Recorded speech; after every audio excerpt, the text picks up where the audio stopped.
and gentlemen, please welcome nominee for Director of Voice of America, Kari Lake.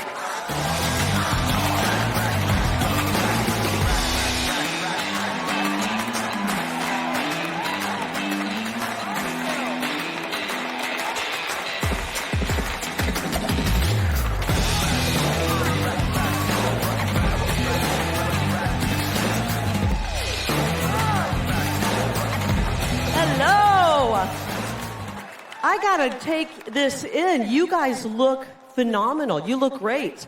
I know why. We're all sleeping better, aren't we?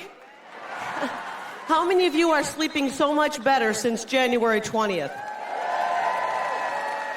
I curl up every night with the sweetest dreams, and watching what President Trump has accomplished and done in 1 month is so incredible. Every day feels like Christmas Day, and every night feels like New Year's Eve. We got something to celebrate. And I want to thank Matt and Mercy for bringing us all together to celebrate this amazing month that we've had. Hasn't it been great? It's been wonderful. You know, a lot of you know about my life in politics, but before that, I had a 30-year career as an award-winning journalist. I was the voice of Arizona. If you're from Arizona, you know that. And I walked away from a very high-paying job in the corporate news during COVID-19 because I just wasn't willing to lie to the public. We had such lies going out toward the public. And I had to ask myself the question, was this huge paycheck that I was earning worth the cost of my soul? And the answer was no. And that is a question that a lot of people in the media right now and the bureaucrats in D.C. should be asking themselves at this moment. How much is the paycheck? How much is the money worth it?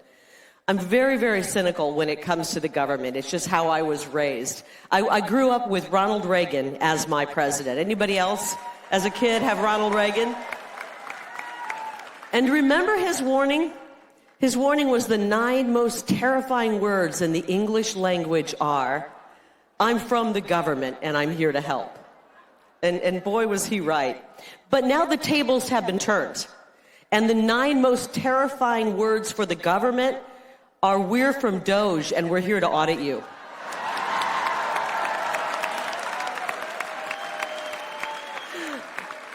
When Elon and the boys show up, I think they're a little nervous, aren't they? I prefer a hands-off government. Am I alone in that? Hands off. Unfortunately, our government has one hand around our throat, and we're finding out the other hand is in our pockets, and they're robbing us blind. And thanks to Doge, we've learned that our tax dollars are going to pay for luxury hotels for illegals in Manhattan, circumcisions in Mozambique, transgender operas in Latin America. It's terrible. It's theft. And Social Security benefits to 150-year-olds. The only 150-year-old I know is Joe Biden. I mean, this is, and apparently there's millions of them. There's even people that are over 150 that are allegedly getting all of this, these paychecks. So that's just the tip of the iceberg in Washington, D.C. It's really kind of like the D.C. creature is like an animal infested with ticks and parasites. From the work-from-home bureaucrats to the handouts and carve-outs and pork, the entire D.C. economy and the surrounding states thrive off of the freebies. But it's not free for us, the hard-working Americans. We're the ones funding this. Our money is lining these swamp creatures' pockets. We're paying off their friends.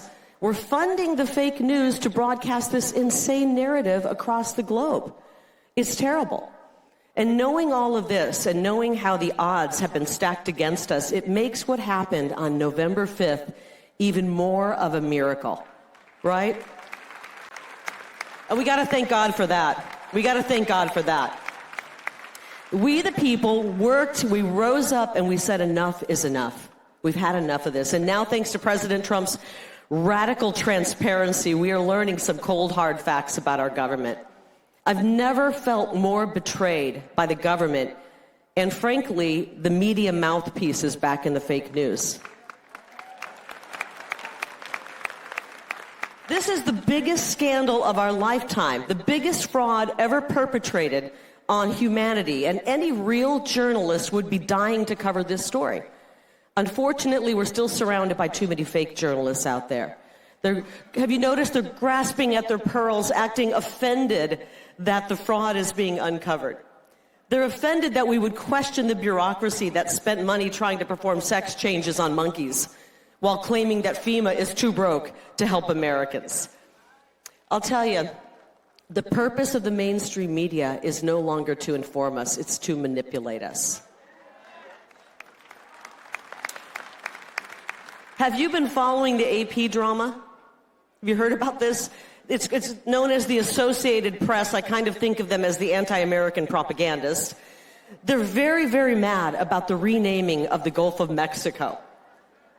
Now, they have no issue with swapping out Kiev for Kyiv or switching the spelling of a country named Turkey. I didn't even know it was possible to spell that another way.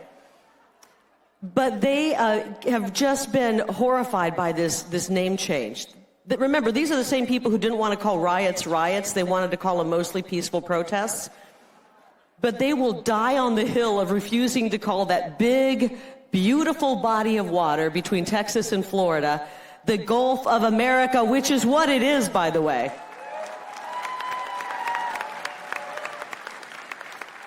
And don't get them wrong. They are not making some big principled journalistic stand. It's just fake controversy by a bunch of fake journalists. Where was the AP? And I don't know if they're back there. Where were you, AP, when moms and dads were losing their jobs for refusing to get the untested COVID shot? Where were they? It was crickets. Where were they when moms had to cover their babies' faces with masks? They weren't covering that. Where were they when the boys were in the locker rooms with girls? You know what they were doing? They were actually siding with the people who were perpetuating that insanity on us. They're criminal. They are. They still pretend the 2020 election was the most secure election in all of history. They never even question the impossibility. It's impossible that Joe Biden got 81 million votes. They're still sticking, you got to give them credit, they're still sticking to their story. But what kind of journalist supports the hiding of 40,000 hours of video footage so that we can see for ourselves what really happened on January 6th? I still want to see that. Don't you want to see that video? They want to cover their narrative. They want to keep their narrative going. A real journalist would never support censorship. Every single time I've stood on this stage with all of you at CPAC, I've told you to turn them off, cancel your subscriptions, just tune them out. And it turns out it actually worked. We rendered the fake news worthless and useless.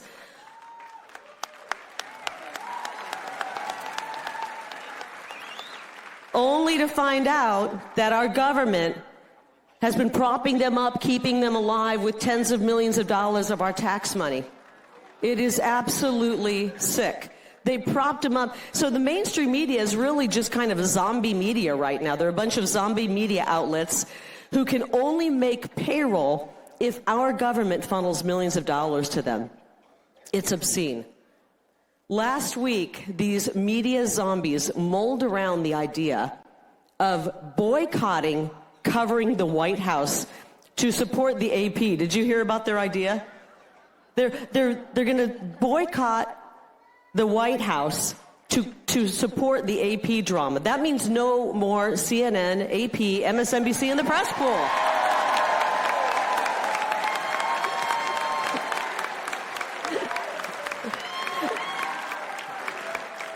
I've got a message for the fake news. Don't threaten us with a good time. We will not miss your stupid questions, okay? Real journalists recognize it is a privilege to cover this moment in American history. It's a privilege. We are witnessing the return of our government to we the people. It is a historic moment with monumental consequences for America and the entire world. It's a golden age in America, and damn it, we deserve a golden age in journalism. And that is why I'm honored that President Trump has appointed me to lead the Voice of America. VOA has been telling has been telling America's story to the world for 83 years this Monday. Now, sometimes the coverage has been incredible, and sometimes it's been pitiful. We are fighting an information war, and there's no better weapon than the truth, and I believe VOA can be that weapon. I told President Trump when he called me and asked me to lead the Voice of America that we will focus on accurate and honest reporting. It won't become Trump TV, although I think the ratings would be very high. It won't become Trump TV, but it sure as hell will not be TDS TV. You can find all the Trump derangement syndrome that you want over on CNN, MSNBC, CBS, 60 Minutes, The Washington Post, and The New York Times. The VOA is a soft power for America. Some people have suggested shutting it down. And with all of the corruption, I get it. I totally do, with all the corruption we're seeing. But I believe it is worth trying to save. With a relatively small budget, along with honest reporting, we can spread the values of freedom all over the world and prevent trillion-dollar wars. I'm for that.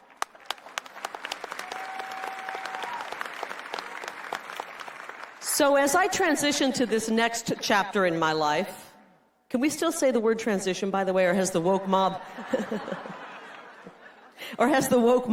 ruined another word for us? There is still unfinished business that I have in my beloved Arizona. Arizona is a mess. It's a mess. Now, President Trump's victory was a blessing, but Arizona remains corrupt and captured. Elon Musk described the government, and I thought this was perfect, as not an apple full of worms, but just a big clump of worms. I know. Someone just said, ooh, it is a gross thought, isn't it? Well, Arizona is the same, and we're going to deworm it.